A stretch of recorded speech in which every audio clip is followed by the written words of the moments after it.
ವೀಕ್ಷಕರೇ ನಮಸ್ಕಾರ. ಬಿಜೆಪಿ ಮತ್ತು ಜೆಡಿಎಸ್ ನಡುವಿನ ಮೈತ್ರಿ ಇದೆಯಲ್ಲ, ಅದು ಈಗ 1 ವರ್ಷದ ಕೂಸು. ಈ 1 ವರ್ಷದೊಳಗೆ ಅಂದ್ರೆ ಕಳೆದ ಲೋಕಸಭೆ ಚುನಾವಣೆಯಲ್ಲಿ ಬಿಜೆಪಿಯ ಹೈಕಮಾಂಡ್ ನಾಯಕರು ಕಾಂಗ್ರೆಸ್ ಅನ್ನು ಮಣಿಸಲೇಬೇಕು ಅಂತ ಜೆಡಿಎಸ್ ಜೊತೆ ಮೈತ್ರಿ ಮಾಡಿಕೊಂಡಿದ್ರು.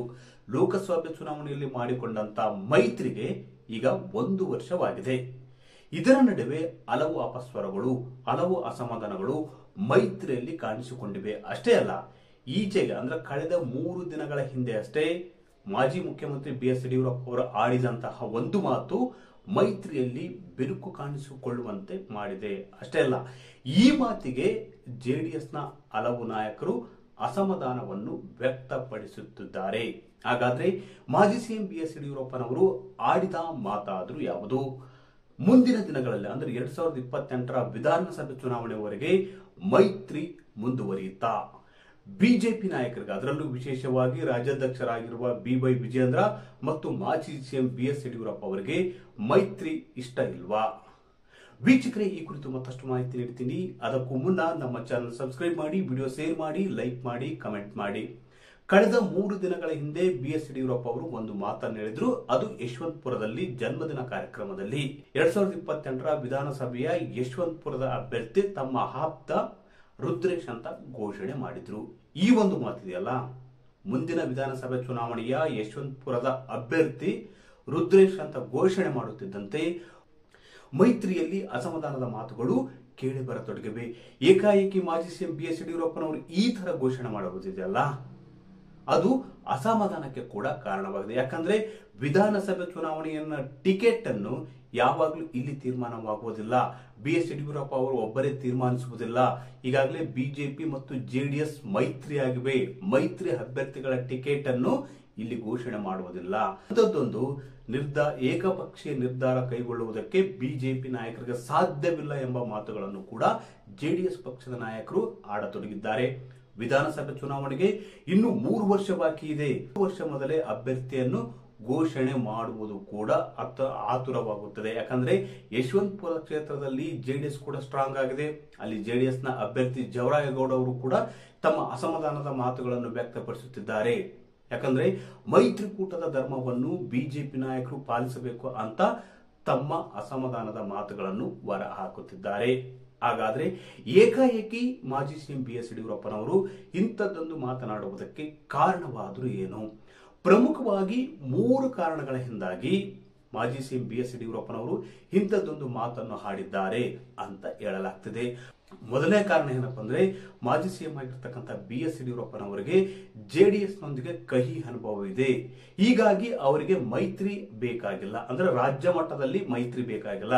ಮುಂದಿನ ವಿಧಾನಸಭೆ ಚುನಾವಣೆವರೆಗೂ ಮೈತ್ರಿಯನ್ನು ಮುಂದುವರಿಸುವುದಕ್ಕೆ ಬಿಜೆಪಿ ಹೈಕಮಾಂಡ್ ನಾಯಕರು ನಿರ್ಧರಿಸಿರುವಂತೆ ಕಾಣಿಸುತ್ತಿದೆ. ಆದ್ರೆ ರಾಜ್ಯದಲ್ಲಿ ಜೆಡಿಎಸ್ ನೊಂದಿಗೆ ಮೈತ್ರಿ ಬೇಕಾಗಿಲ್ಲ.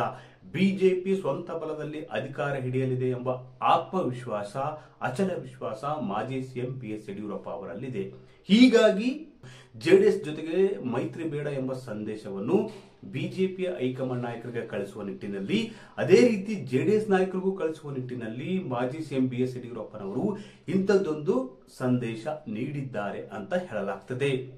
ಅದೇ ರೀತಿ ಎರಡನೇ ಕಾರಣ ಏನಪ್ಪಾ ಅಂದ್ರೆ, 2006ರಲ್ಲಿ ಬಿಜೆಪಿ ಮತ್ತು ಜೆಡಿಎಸ್ ಮೈತ್ರಿಕೂಟದ ಸರ್ಕಾರವನ್ನು ರಚನೆ ಮಾಡಿದ್ರು. ಅವತ್ತು ಅಧಿಕಾರ ಅವಧಿ ಮುಗಿದ ಬಳಿಕ HD ಕುಮಾರಸ್ವಾಮಿ ಅವರು ಯಡಿಯೂರಪ್ಪನವರಿಗೆ ಸಿಎಂ ಹುದ್ದೆಯನ್ನು ಬಿಟ್ಟು ಕೊಡಬೇಕಾಗಿತ್ತು. ಅವತ್ತು ಯಾವುದೇ ಕಾರಣಕ್ಕೂ BS ಯಡಿಯೂರಪ್ಪನವರಿಗೆ ಮುಖ್ಯಮಂತ್ರಿ ಹುದ್ದೆಯನ್ನು ಬಿಟ್ಟು ಕೊಡುವುದಕ್ಕೆ ಜೆಡಿಎಸ್ ನಾಯಕರು ಅಂದು ಒಪ್ಪಿರಲಿಲ್ಲ. ಹೀಗಾಗಿ ಅವರ ಅಂದಿನ ಅನ್ಯಾಯವನ್ನು ಮುಂದೂ ಕೂಡ ಆಗಬಹುದು ಎಂಬ ಆತಂಕವನ್ನು ಹೊಂದಿದ್ದಾರೆ. ಜೆಡಿಎಸ್ ನಾಯಕರು ವಿಶ್ವಾಸಾರ್ಹಕ್ಕೆ ಅರ್ಹರಲ್ಲ ಎಂಬ ಕಹಿ ಅನುಭವವನ್ನು ಅವರು ಹೊಂದಿದ್ದಾರೆ. ಹೀಗಾಗಿ ಬಿಜೆಪಿಗೆ ಜೆಡಿಎಸ್ ಮೈತ್ರಿ ಬೇಕಾಗಿಲ್ಲ. ಸ್ವಂತ ಬಲದಲ್ಲಿ ಬಿಜೆಪಿ ಅಧಿಕಾರ ಹಿಡಿಯುವುದಕ್ಕೆ ಒಂದು ಸಾಮರ್ಥ್ಯವನ್ನು ಹೊಂದಿದೆ. ಹಳೆ ಮೈಸೂರು ಭಾಗದಲ್ಲಿ ಪಕ್ಷವನ್ನು ಸಂಘಟಿಸುವುದು ನಮಗೆ ಗೊತ್ತಿದೆ ಎಂಬ ಸಂದೇಶವನ್ನು ಕೂಡ ಈ ಇಬ್ಬರು ನಾಯಕರಿಗೆ ಕಳಿಸಿದ್ದಾರೆ. ಅಂದ್ರೆ 2018ರ ವಿಧಾನಸಭೆ ಚುನಾವಣೆಯಲ್ಲಿ ಹಳೆ ಮೈಸೂರು ಭಾಗದಲ್ಲಿ ಬಿಜೆಪಿ 15ಕ್ಕೂ ಹೆಚ್ಚು ಸ್ಥಾನಗಳನ್ನು ಗೆದ್ದಿತ್ತು. ಆದ್ರೆ 2023ರ ಚುನಾವಣೆಯಲ್ಲಿ ಕೂಡ ಅದು ಒಂದು ಕಳಪೆ ಸಾಧನೆ ಮಾಡಿತ್ತು. ಅಂದ್ರೆ ಒಂದು ದೊಡ್ಡ ಮಟ್ಟದ ಎಫರ್ಟ್ ಹಳೆ ಮೈಸೂರು ಭಾಗದಲ್ಲಿ ಬಿಜೆಪಿ ಹಾಕಿದ್ರೆ ಅಲ್ಲಿ ಹೆಚ್ಚಿನ ಸ್ಥಾನಗಳನ್ನು ಗೆಲ್ಲುವುದಕ್ಕೆ ಸಾಧ್ಯವಿದೆ.